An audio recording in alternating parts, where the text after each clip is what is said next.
Welcome to It's a Woman's World, a show which discusses any and all topics under the sun from a woman's point of view. Hosted by Ali Naithani. Here's Ali.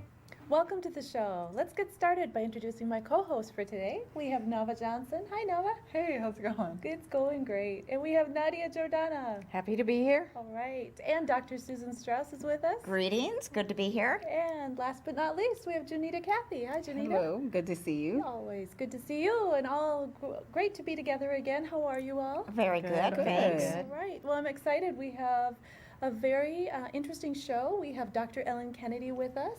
She is the founder and director of World Without Genocide at William Mitchell College of Law. Welcome. Thank you. Always good to be here. We're glad you're here to talk to us about all the important work that you are doing. Thank you. And today you are going to talk to us about how you really got started in this work and an important issue that World Without Genocide will be highlighting. Yes.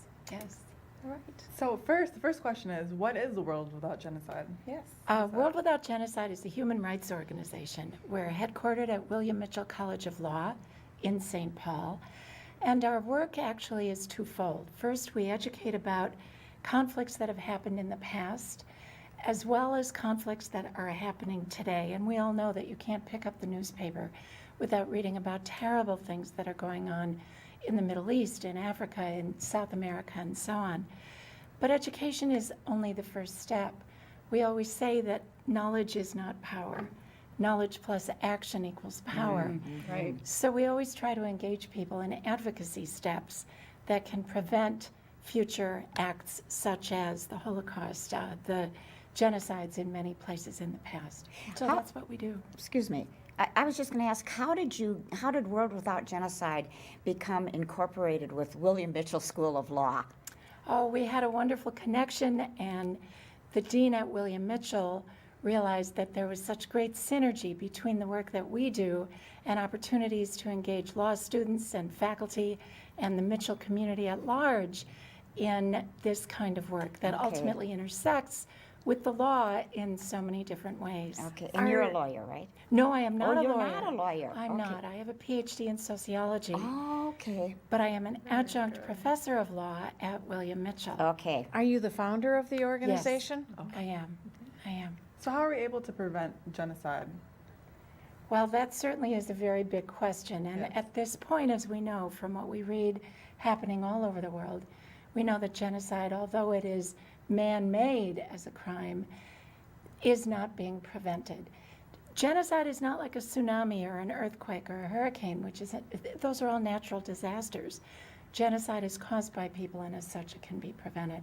So our mission is really to educate people first about what these crises are, how they came to be, and then to support measures to end impunity for those who perpetrate these crimes as a way to deter other people from saying, we can do these terrible things and nothing bad will happen to us. And that's really the story that I'll talk about today. I think one of the questions I have too, Ellen, is when you think about root causes for genocide, do you think that there's an overall root cause, or do you think that the root causes might vary based on the different countries? I think that all too often what we read about in the media is that people are being targeted because of their race, religion, ethnicity, or national origin. It might be Christians or Muslims or Jews or people in a certain area, for example. But those are what I like to call the proximate causes. They're not the real underlying causes. And those underlying factors, or the ultimate factors, always have to do with a struggle over resources and power. And what is driving these conflicts always have to do with issues of access to food and to water and to other resources that are truly life-sustaining, and they are becoming more and more limited, which is the reason why I believe that unless we're really proactive in many ways, these conflicts could become ever more lethal in the future. And I've read that climate change may be a catalyst for, Absolutely. I don't want to say enhancing, but increasing the genocide. Because what happens is climate change, as we know, is precipitating extremes of temperatures, extremes of catastrophic disasters like droughts and floods. So that affects farming and agriculture? Exactly. And when Okay. people are hungry, people can be motivated to take action against other groups around them. So we're not truly understanding the difference between somebody of a different race, religion, ethnicity, or national origin, which is never at the foundation of these crises, but to look at what the root causes, as you said, or the ultimate causes truly are. And the point, though, that we want to really stress today is that unfortunately, genocide and these atrocities are still occurring today. Absolutely. I think Absolutely. there's some notion out there that, those were things that happened in the No, past, but we're not in at all. 2015, That's and right. you're going to tell us about what's going on in the world That's today. right. I've also been asked by all of you at different times to talk about how I got involved in this work. And I would like to share some personal reflections. Look at this beautiful picture. One summer, I went to the country of Rwanda, and I was there traveling around for about 2 weeks, sorry. And one evening I was sitting at the shores of Lake Kivu, that's pictured right here, this beautiful scenic spot. And I want to be sure that people know what I'm talking about, where I'm talking about. Rwanda is the size of Maryland. It's a little itty-bitty country deep in the heart of Africa. And I had traveled there because I'm very interested in what had happened in Rwanda in 1994, when there was a genocide that had tragic outcomes. More than 800,000 people perished in the space of 100 days. I was visiting in this particular area that I've circled, and you see the lake, and the lake is called Lake Kivu, and I was in this area of Kibuye. I was traveling around the country with this young woman named Alice. Alice is Rwandan, and Alice was our guide, our translator, and we spent, as I said, 2 weeks in Rwanda with Alice. And as it turned out, Alice is the same age as this young woman, Louisa, who is my daughter. I got up the courage one night to ask Alice what had happened to her and to her family during that genocide in Rwanda. And Alice told me the story of what had happened. She was 14 years old in 1994 during that genocide. And one day her mother had asked her to go to the neighboring town on an errand to her cousin's house and to pick up some documents and to come right back home. Alice said she was a difficult 14-year-old and she didn't always mind. Some of us have parented those kinds of 14-year-olds, right? Yeah. Right? Yeah. Currently going under some of that I understand all too well. And at any rate, Alice stayed overnight at her cousin's and sat up late at night watching TV with her young cousins and playing games. And when she returned home the next morning, she was the one to find the bodies of her grandmother and grandfather, her mother and her father, her 12-year-old sister and 9-year-old brother. She was orphaned, literally orphaned, all alone in the world. And that story really struck at my heart because at that same time, when my own daughter Louisa was 14, she was on the school volleyball team and was playing in the band, and we would sit together at the kitchen table and do homework. And Louisa's life as an adult was very different. She had a large, loving family. So I felt these issues truly in my heart. And then one day, Alice took us to this little memorial center in Kibuye, a small memorial, probably the size of the studio that we're sitting in today. And it was a memorial to those who had perished from that region during the genocide. And I went through it, and then you see this little stone path and the Quonset hut at the end of the path. And I walked down that path and walked into that Quonset hut. I was just curious what was there. And I saw this horrific sight. And these were remains that had been found in the nearby woods and swamps. It takes many years to discover where the bodies are of those who perished. And we know that there's still more than 1 million victims of the Holocaust who will never be identified. We know that there are bodies from the genocide in former Bosnia that will never be identified, and the same thing was true for Rwanda. But I looked at that, and even though I had been to Auschwitz and to the killing fields of Cambodia, and many other places of man's worst inhumanity to our fellow human beings. I was devastated. I was utterly devastated, and I began to sob. And Alice turned me around and she led me outside. She had followed me in. And she said, "You don't have to look at this, Ellen. This isn't your problem. This is our problem," meaning the problem of Rwandans. And I thought about that for a long time. And I came home and I decided Alice was wrong. It was indeed my problem. And it is indeed the problem of all of us. Mm-hmm. And that was when I decided we really had to take action. And what you see here is a picture with Governor Dayton. And these are supporters of World Without Genocide. And what Governor Dayton is doing in 2013 in this picture is signing into law a bill that designates every April in Minnesota forever to be labeled Genocide Awareness and Prevention Month. And the reason for designating April is that there are 6 genocides that just happen to have their formal memorialization dates in April. Ellen, one quick question I Yes. have for you. When you very poignant comment you just made about what Alice told you and how you Yes. reflected on that.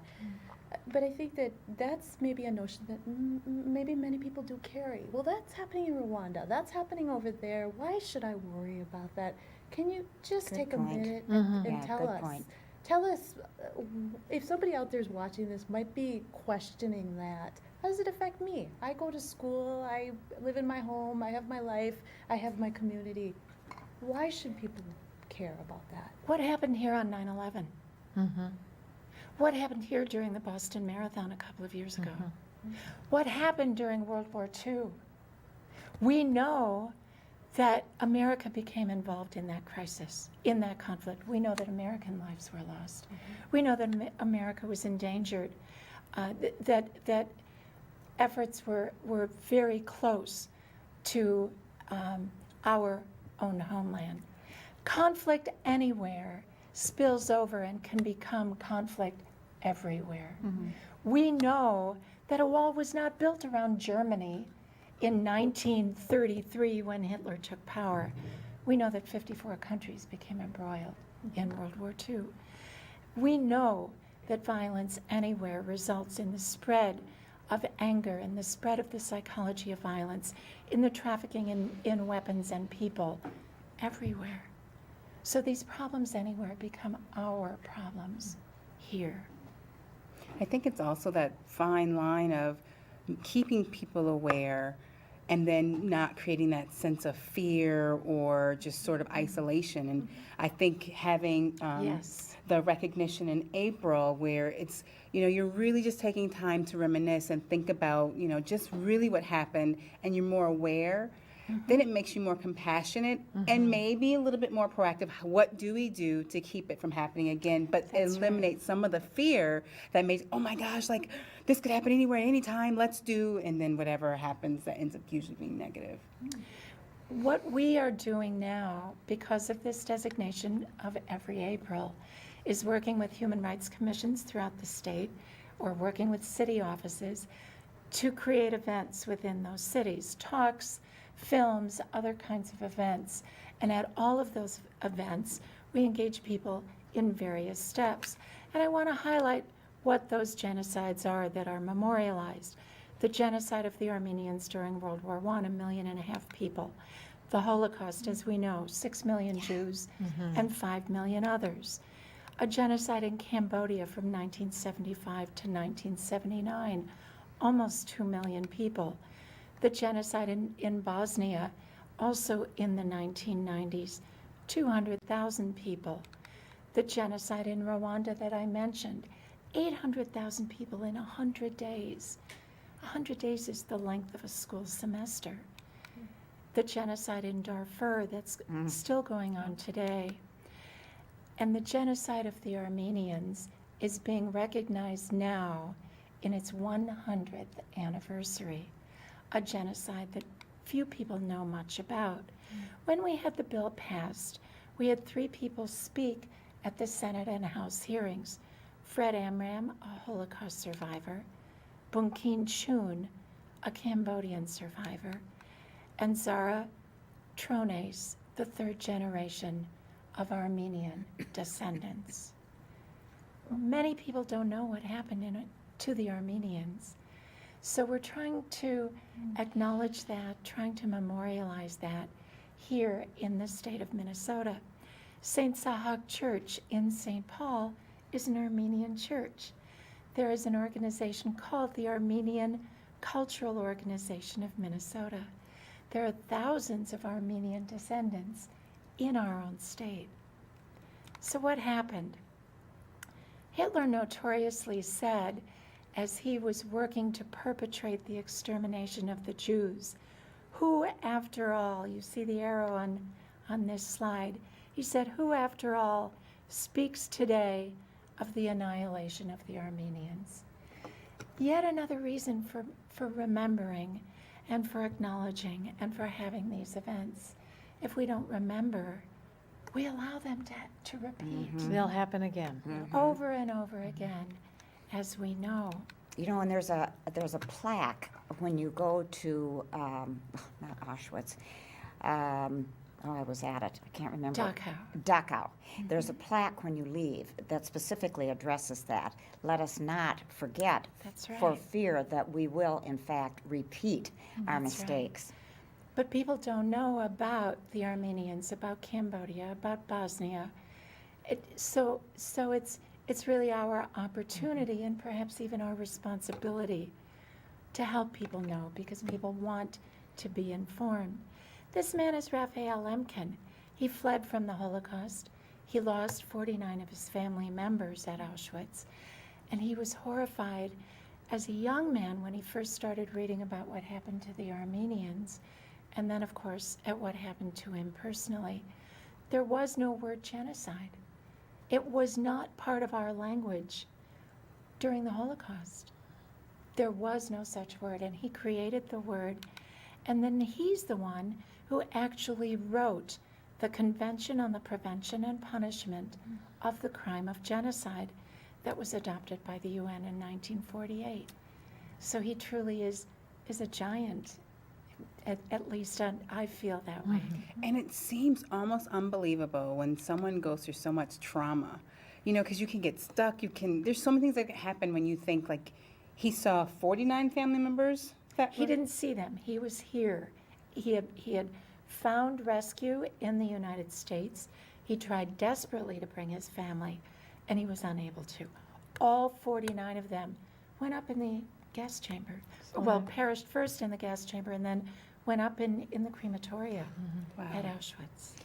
I don't think we can even imagine what that would be like. We cannot. No, we cannot. You know, when you related Alice to your daughter at that same Yes. age, that's a way to really make it more real. Because thinking, like you said, my daughter was playing volleyball. right. You know, we were doing homework, That's right. and to think, you know, Alice had to go, you know, She run lived to a in an friend's. orphanage. Yes, but she went to her cousins and then came back, and her whole Everyone family was gone. was. I mean, like, it's just hard to believe. But then when you put it to, oh my gosh, that could be my child. Indeed. It does Indeed. bring on a level of compassion, like maybe we That's do need to right. do something. That's Maybe this does impact me. It may not be in my backyard, but I have a 14-year-old, or I love a 14-year-old, or In a way, it is in our backyard, because we have survivors or descendants Right. of survivors of all of these Right. conflicts that I'm talking about. Oh, we do. Here in Minnesota.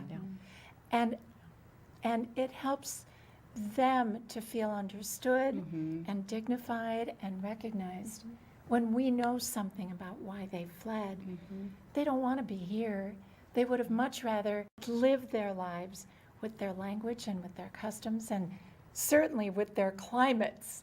Right? But this is where they happened to find some rescue.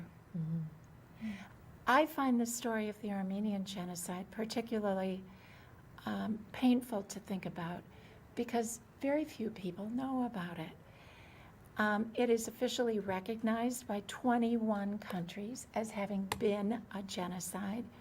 43 states in the United States, including Minnesota, have labeled it genocide. Virtually all Holocaust and genocide scholars have called it genocide. So why am I emphasizing this? Because the government of Turkey, which is located where the Ottoman Empire had been in World War I, has denied that it was genocide. And I just want to show... It's hard to deny when it's nearly 1 million people. That's right. And there are archived testimonies of more than 800 survivors that have been created by the leading Armenian historian of that genocide. His name is Richard Hovannessian. He's a professor emeritus from UCLA, and he'll be here at William Mitchell on April 14th talking about the Armenian genocide and about these testimonies that he was directly involved in creating. It's eyewitness proof of what had happened. Why are there 43 states that recognize it and the rest don't? I mean, like, what's the controversy? Yeah.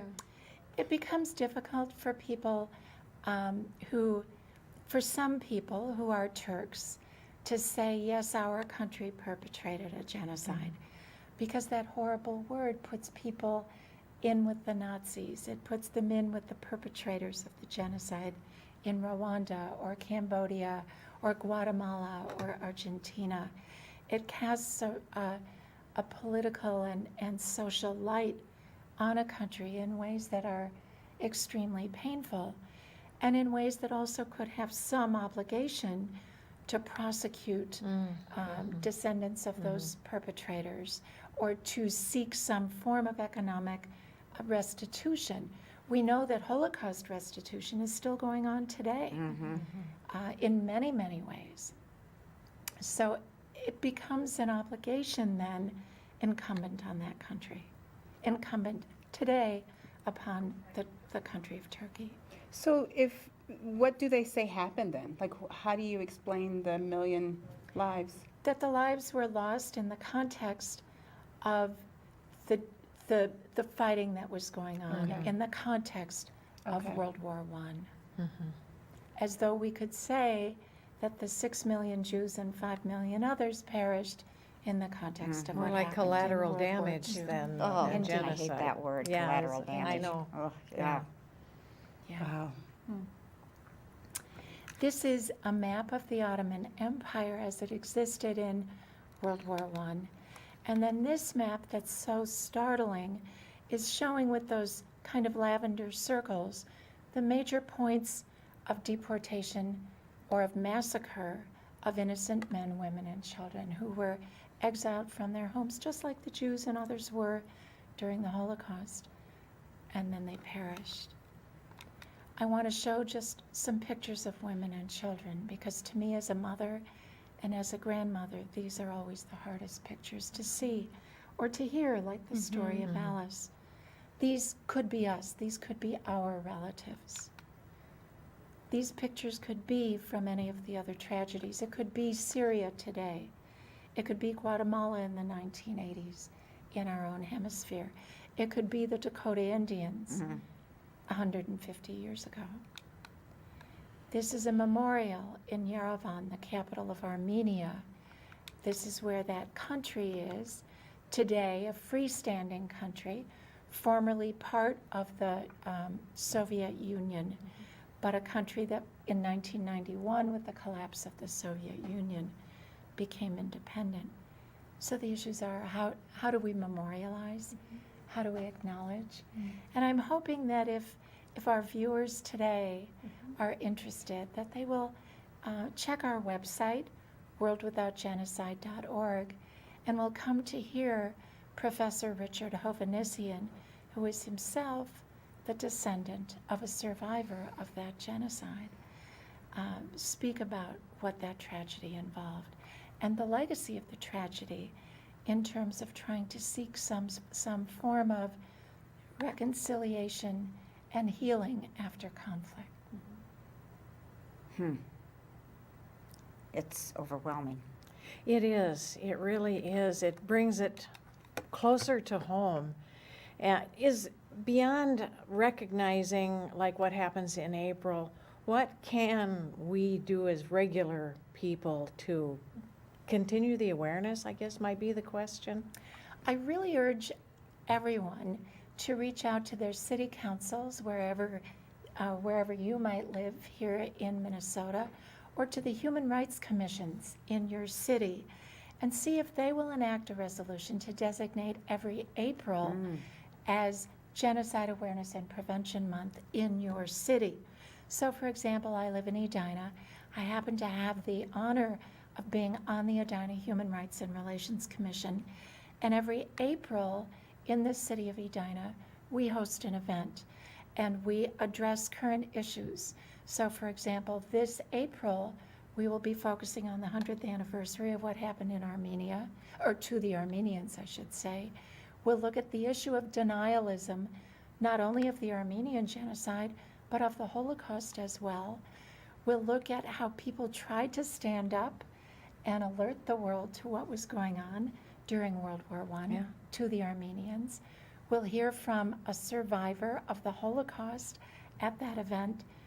There are no more Armenian survivors left alive in Minnesota because that happened 100 years ago. World War I was a long time back. It was indeed. And we know that the community of Holocaust survivors is dwindling as well. And then we always talk about current legislative initiatives. So that first step is go to your Human Rights Commission Good idea. or your city council. Get this on the books in your own city. Well, Ellen, thank you so much for being with us today. And just as you said, encouraging people out there to you can take action. You can Absolutely. do something about this. And we really appreciate the work you're doing. And Right. we would like you to come back and Thank tell you. us more. Tell us Thank what's you. going on. So. Thank you. And thanks to all of you, because I see from the looks on your faces, it's in your hearts to care. It is. You feel sad. It makes me want to cry. Yeah. But we all can do a great deal. We can turn that into action, right? That's right. That's the best thing we can do. That's right. We thank you for being with us today on It's a Woman's World, and we hope to see you next time.